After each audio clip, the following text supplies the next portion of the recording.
Hi, this is Rabbi Shmuel Pollan. Welcome to the Light Unto the Nations show. We're going to talk today about the 10 Commandments and social media.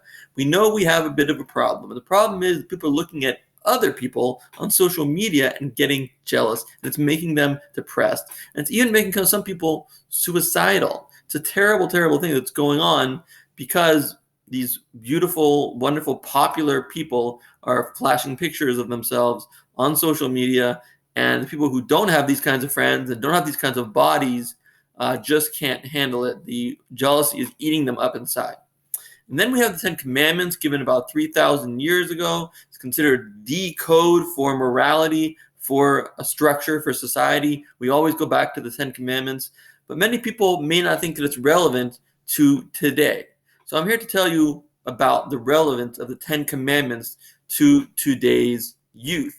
Because it's extremely relevant, and it shows you that the Torah, the sacred Bible, knew exactly what kind of problems people would face and even anticipated the social media craze and told us what not to do. So it's my contention that when you get jealous on social media, you are actually violating 3 of the 10 commandments. And let's just explain how that works.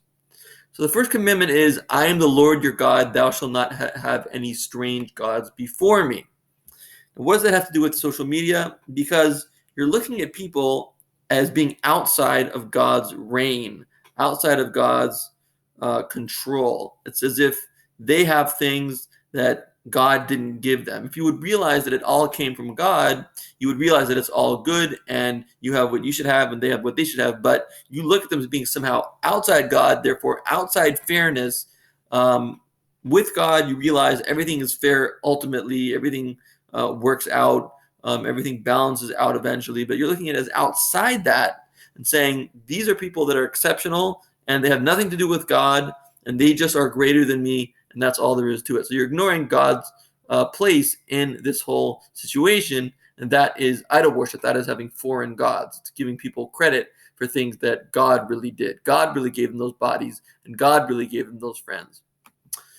And you obviously don't need that body and obviously don't need that friend because God, who is your father, recognizes that you don't need that to fulfill your particular mission, which is what we'll talk about in a moment. The next commandment you're violating is thou shalt not steal.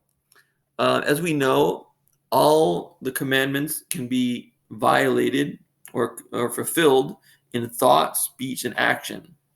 And at the level of thought, you are stealing. You are thinking about having what they have. So that is stealing in thought. It is violating that commandment.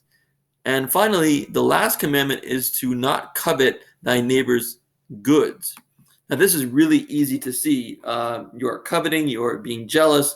The very act of being jealous is a violation of the 10 Commandments, even though that's rare, because usually we don't punish people for their thoughts or for their emotions. It has to be an actual act. But in the 10 Commandments, it found that it was so important that people not be jealous of each other that it made this a commandment that is punishable for being jealous of what another person has.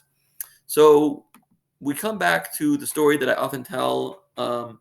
Zusha was alive 2,000 years ago, let's say, and he was dying, and he was very upset. And the people around him, the other great rabbis around him, asked him why he's being so upset. And he said, it's because I know that they're going to ask me why I wasn't Moses. And I'll be able to say that I didn't have the capabilities of Moses. I didn't have his abilities. But what I'm really scared of is when they ask me why I wasn't Zusha. That I'm scared of. That's my problem. And we are all a Zusha. We all have certain abilities and looks and friends. And we have all these things exactly, yes, exactly the way we need it. Exactly the way God wanted you to have it, not more, not less. If they have something that you don't have, that means they have a mission that you don't have. Everything that you have is there for your mission to be completed, your mission to spread light in this world, to spread kindness and love and compassion and gratitude and understanding in this world. That's your mission. And you don't need those looks if you don't have it. You don't need those friends if you don't have it. Nothing is wrong with you. Nothing will ever be wrong with you because God is in control, and he's giving you exactly what you need at all times. So I hope you recognize that and you're never jealous on social media again.